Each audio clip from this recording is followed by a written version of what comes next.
ओम शांति। आज 30 अक्टूबर 2021 है और आज की साकार मुरली को स्पष्ट करेंगी आदरणीय आशा दीदी। ओम शांति दीदी। ओम शांति।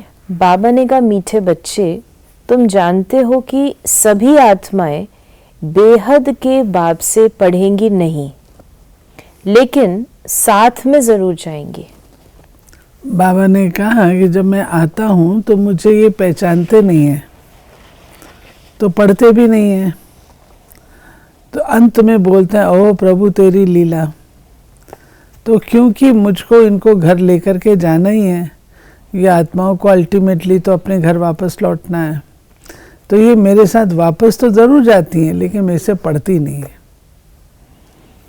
प्रश्न है, चक्रवर्ती राजा बनने वाले बच्चों को किस बात का बहुत बहुत कदर होगा? उन्हें पढ़ाई का बहुत कदर होगा। कहाँ भी रहते पढ़ाई जरूर पढ़ेंगे, साथ साथ मित्र संबंधियों से तोड़ निभाते याद में रहने का अभ्यास करेंगे और सबको यही पैगाम देंगे कि बाप को याद करो तो शांति धाम सुख धाम में चले जाएंगे। इस श्रीमत पर पूरा पूरा चलने वाले बच्चे ही चक्रवर्ती बनते हैं। नेचुरली कि बाबा कहते जो ज्ञान का मनन चिंतन करे, धारणा करे, समझे, उसको जीवन में अपनाए, लागू करे, औरों को भी दे, वे ही चक्रवर्ती बन सकते हैं ना। चक्रवर्ती को भी आप बताएं कि चक्रवर्ती राजा अर्थात क्या? एकाधिकार।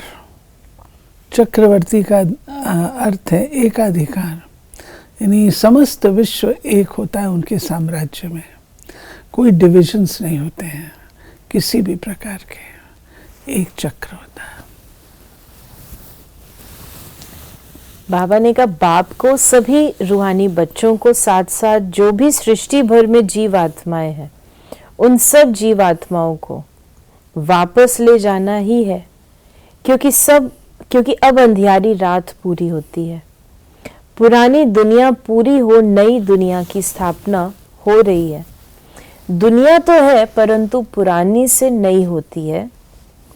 सतयुग आदि में बरोबर आदि सनातन देवी देवता धर्म ये बाबा ने बताया कि दुनिया वही होती है, पर दुनिया नई और पुरानी होती है।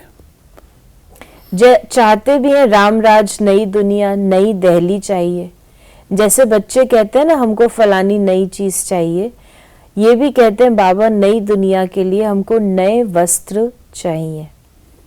दीपमाला पर मनुष्य नए वस्त्र पहनते हैं। बाबा ने कहा, खास दीपमाला पर नए वस्त्र पहनने के लिए खरीदारी आदि बहुत करते हैं, दीपमाला पर ज्योत जगाते हैं।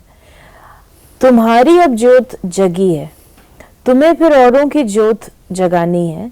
उन्हों की है भक्ति मार्ग की दीपमाला, तुम्हारी है ज्ञान की दीपमाला। तुमको कोई कपड़े आदि नहीं बदलने। तुम्हारी जब पूरी ज्योत जग जाएगी तो फिर नई दुनिया में नए वस्त्र मिलेंगे। नहीं, बाबा दीपावली का रहस्य बता रहे हैं कि दीपमाला ने एक से दूसरे की ज्योत जगाना, तो आत्मा का जागृत होना है। ये स्थूल मोमबत्ती की बात नहीं है, तो आत्मा की जागृति की बात है। बाप कहते हैं मैं सबको ले जाऊंगा, कोई चाहे वो न चाहे। बुलाते भी हैं हे पतित पावन आओ, वो फिर कहते हैं लिबरेटर आओ। कोई किस भाषा में कहते हैं, कोई किस भाषा में। मैं कल्प कल्प आकर सबको ले जाता हूँ। अब कितने ढेर पाठधारी हैं, ये है जीवात्माएं। शरीर को जीव कहा जाता है। ऐसे नहीं कि जीव कहता है मैं एक आत्मा छोड़ दूसरा लेता हूं, नहीं, आत्मा कहती है मैं शरीर छोड़ दूसरा लेती हूं। फिर बाबा ने कहा कि मनुष्य मौत से कितना डरते हैं, लाइफ को बचाने के लिए दुआएं मांगते रहते हैं। अभी तो ढेर मरने वाले हैं। ये बाबा बताते हैं कि इकट्ठा मौत भी होता है ना, जैसे अगर कोई बहुत कहीं कूड़ा कचरा होता है तो आप क्या करते हैं, इकट्ठा जला देते हैं ना। तो बाबा ने बताया हुआ, ये कोई वो बात नहीं है कि बाबा ऐसा क्यों कहता है, लेकिन ये ऐसा ही है। तो बाबा ने कहा उनके लिए क्या कहेंगे, बाप को बुलाया ही इसलिए कि बाबा हमको पावन दुनिया में ले चलो, शांति धाम में शरीरों को तो नहीं ले जाऊंगा, वहां तो आत्माएं जाएंगी। ये तो पुराना छीछी शरीर है, भंभोर को आग लगनी है, इसलिए आग का गोला बना रहे हैं। अब वो कहते हैं बॉम्ब्स न बनाए। अब इतनी भी समझ नहीं है कि जिनके पास जास्ती बॉम्ब होंगे वो जरूर शक्तिशाली हो जाएंगे, फिर दूसरे अपने को बचा कैसे सकेंगे अगर बॉम्ब्स न बनाए तो। ये बाबा कहते हैं ये आर्म्स रेस, अगर एक बनाता है तो दूसरी पावर सोचती है मैं भी तो बना के रखूं, कल को नुकसान होगा तो मेरे को होगा, तो उससे पावरफुल बनाता है, फिर ऐसे पावरफुल, तो ये पूरी रेस चलती है। बाबा ने कहा पहले ये बॉम्ब्स नहीं थे, अब निकले, इसलिए ये सारी धम धम मच रही है। अब ये तुम जानते हो ये सब है भावी, तुम्हारे में बहुतों को विनाश की भावी का निश्चय नहीं है। अगर होता तो योग में बहुत अच्छी तरह रहते हैं। बाबा कहते हैं आज भी आप देखिए, आज भी आप देखिए, हम इतने विस्तार कर रहे हैं, इतनी हर चीज़ को बढ़ाते जा रहे हैं, जैसे पता नहीं हमने यहाँ 100 वर्ष रहना है, वापस जाने का ख्याल ही नहीं है। ब्राह्मणों को भी ख्याल नहीं है, दुनिया वालों को तो छोड़ो, ब्राह्मणों को नॉलेज होते भी ये ख्याल नहीं है, इतना विस्तार कर रहे हैं। तो बाबा कहते हैं ये सोच तो रखो कि वापस घर भी लौटना है। बाबा कह रहे पूरा निश्चय नहीं है, अगर योग इसका निशानी है कि योग अच्छी तरह नहीं लगता, तो वस्तुओं में योग लगता है, दुनिया की बातों में योग लगता है, बाबा में योग थोड़ी लगेगा, क्योंकि मन अभी भी इसी दुनिया में, तभी ऊपर योग नहीं लग पाता। तो बाबा ने कहा कि बाबा कहते हैं इतने ढेर, बाबा आज ले जाने के लिए ही हमें बता रहे हैं कि इतने ढेर मनुष्य को मैं कैसे पढ़ाऊंगा। हाँ, इतने सब समझेंगे कि बाप कहते हैं मामेकम याद करो तो तुम्हारे विक्रम विनाश होंगे, सबको पैगाम मिलेगा। बाप ये मंत्र देते हैं सबके लिए। बाबा समझाते हैं तुम बच्चों को दैवी गुण धारण करने हैं, अवगुणों को छोड़ना है, देह अभिमान को छोड़ो, फिर भी छोड़ते नहीं है। उन बेचारों को क्या मिलेगा? एक दो से, बाबा ने कहा एक दो से प्यार से नहीं चलते हैं, तुमको बहुत मीठा बनना है। बाप प्यार का सागर है, तुम भी उनके बच्चे हो तो तुमको बहुत प्यारा बनना है। कभी कोई कितना भी गुस्सा करे, स्तुति निंदा आदि सब कुछ सहन करना है। ये बाबा कहते हैं कि असली रास है संस्कारों की रास, और संस्कारों की रास का अर्थ ये नहीं कि अपने संस्कार उनके जैसे हमने बनाने हैं, नहीं, लेकिन हमारे अंदर इतनी अकोमोडेटिंग पावर हो, इतनी एडजस्टमेंट की पावर हो कि उसको हम एब्जॉर्ब न करें परंतु अकोमोडेट कर लें। बाबा ने कहा कोई देवाला मारता है तो समझते हैं बाबा अब सहायता करे। बाबा ने कहा अरे ये तो तुम्हारा कर्म भोग है, सो तो तुमको सहन करना है, बाप इसमें क्या करे। बाप आया हुआ है सब आत्माओं को ले जाने। फिर बाबा ने हमें बताया कि चलन बड़ी रॉयल होनी चाहिए, बात कम करनी चाहिए। पहले पहले बाप का परिचय देना है, जास्ती तीख तीख करना फालतू है। जो रॉयल लोग होते हैं वो कम बोलते हैं, बहुत थोड़ा बोलो। तुमने भी भक्ति मार्ग में बहुत बोला है, रड़ी मारी है, कितने धक्के खाए हैं। अब तुमको सिंपल समझाते हैं, सिर्फ बाबा को याद करो तो योग बल से विश्व के मालिक बन सकते हो। आगे चल ये पता पड़ेगा नंबरवार कौन कौन क्या बनते हैं। प्रजा का हिसाब थोड़े निकालेंगे, वो तो लाखों करोड़ों हो जाएंगे। जो ब्राह्मण बनेंगे वही सूर्यवंशी चंद्रवंशी बनेंगे। बाबा ने शुरू में भी यज्ञ में ये साक्षात्कार के द्वारा बताया था कौन क्या बनेगा।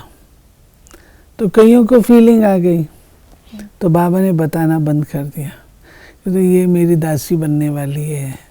तो गड़बड़ हो जाती है ना, तो बाबा ने बताना बंद कर। तो बाबा कहते हैं कि इतने लाखों करोड़ों की बात थोड़ी मैं बैठ के बताऊंगा, लेकिन मैं उनके बताऊंगा जो सच में पढ़ते हैं, अच्छा है, तो उनके पद को तो डिक्लेयर किया था। जैसे कि वे पास विद ऑनर्स होते हैं, मेरिट लिस्ट में होते हैं, तो उन मेरिट लिस्ट आती है, लाखों करोड़ों की थोड़ी लिस्ट आती है। तो बाबा ने जो कहा ब्राह्मण बनेंगे वो सूर्यवंशी चंद्रवंशी बनेंगे, यानी जो राजा चंद्रवंशी राजा या सूर्यवंशी राजा रानी की बाबा बात कर रहे हैं। बाबा ने कहा कि बाबा ने आज विनाश भी कैसे होगा वो भी बताया है कि सभी आत्माएं हिसाब किताब चुकतू कर चली जाएंगी। इसको कयामत का समय कहा जाता है। इतने सब शरीर खत्म होंगे, नेचुरल कैलामिटीज होनी है, ये भी ड्रामा में नूंद है, नई बात नहीं है। फैमिन के कारण मनुष्य भूखे मरते हैं। फिर बाबा ने कहा बाप जानते मेरे बच्चे बहुत दुखी हैं, सबको दुखों से छुड़ाकर वापस ले जाऊंगा। बाप कहते हैं ये सब आपस में लड़ेंगे, मक्खन फिर भी तुमको मिलना है, सारे विश्व के तुम मालिक बनते हो। बाबा ने बताया कि सृष्टि पर जो राज्य है वो हम बाहुबल से नहीं ले सकते हैं, योग बल से ले सकते हैं। इसलिए बाबा कहते हैं दो बिल्ले आपस में लड़ते हैं और माखन आप ले लेते हैं। बाबा ने कहा कि तुम चक्रवर्ती राजा बनते हो, परंतु बच्चों का इतना, बाबा ने कहा योग से हेल्थ और ज्ञान से वेल्थ मिलती है। तुम चक्रवर्ती राजा बनते हो, परंतु बच्चों को इतना कदर नहीं है पढ़ाई का। बदली हो जाती है, परंतु बाप कहते हैं कहा भी रहो लेकिन पढ़ो जरूर, यानी ट्रांसफर हो जाता है। पवित्र रहो, खान पान शुद्ध रखो, सबसे तोड़ भी निभाना है, ये दुनिया दुख देने वाली है। मुख्य है काम कटारी चलाना, वो भी मुश्किल छोड़ते हैं। कुछ कहो तो ट्रेटर बन जाते हैं। ये देखिए, ये बहुत जबरदस्त चीज है। अगर आप किसी को इशारा दें, एक तो उसने गलती की है, अब आप उसको इशारा दें, वो उसको ऐसे रिवोल्ट करेंगे, यानी आप उल्टा बोलना चालू करेंगे। नतीजा ये होता है वो बोझ आता है, और वो जो बोझ होता है ना, वो आत्मा सहन नहीं कर पाती है, फिर उल्टा काम करते हैं। आज बाबा ने हम बच्चों को वरदान दिया है, ईश्वरीय कुल की स्मृति द्वारा माया का सामना करने वाले सदा समर्थ स्वरूप भव। किसी भी कार्य में सफलता प्राप्त करनी है तो पहले स्मृति द्वारा समर्थी स्वरूप बनो। समर्थी आने से माया का सामना करना सहज हो जाएगा। जैसी स्मृति होती है वैसा स्वरूप बन जाता है। इसलिए सदा पावरफुल स्मृति रहे कि जब तक ये ईश्वरीय जन्म है तब तक हर सेकंड, हर संकल्प, हर कार्य ईश्वरीय सेवा पर हूँ। हमारा ये ईश्वरीय कुल है। ये स्मृति की सीट सर्व कमजोरियों को समाप्त कर देगी। जिसको ये ज्ञान हो कि मैं किस कुल का हूँ, तो उसको भय लगेगा कि मैं ऐसा कोई काम ना करूं जो मेरे कुल का नाम बदनाम। तो ईश्वरीय कुल के हम, कितना ऊंचा कुल है, जिससे ऊंचा और कोई कुल नहीं। उसकी स्मृति रहे तो इन सब बातों से बचे रहेंगे। स्लोगन है सत्य समय प्रमाण स्वयं सिद्ध होता है, उसे सिद्ध करने की आवश्यकता नहीं, वो छिपता नहीं है। तो ये थे बाबा के आज के महावाक्यों का स्पष्टीकरण। यदि आपके मन में भी कोई सवाल है तो आप मैसेज या व्हाट्सएप करें 8826599309 पर, और हम आपके प्रश्नों का उत्तर प्रश्नोत्तरी कार्यक्रम में लेने का प्रयास अवश्य करेंगे। ओम शांति।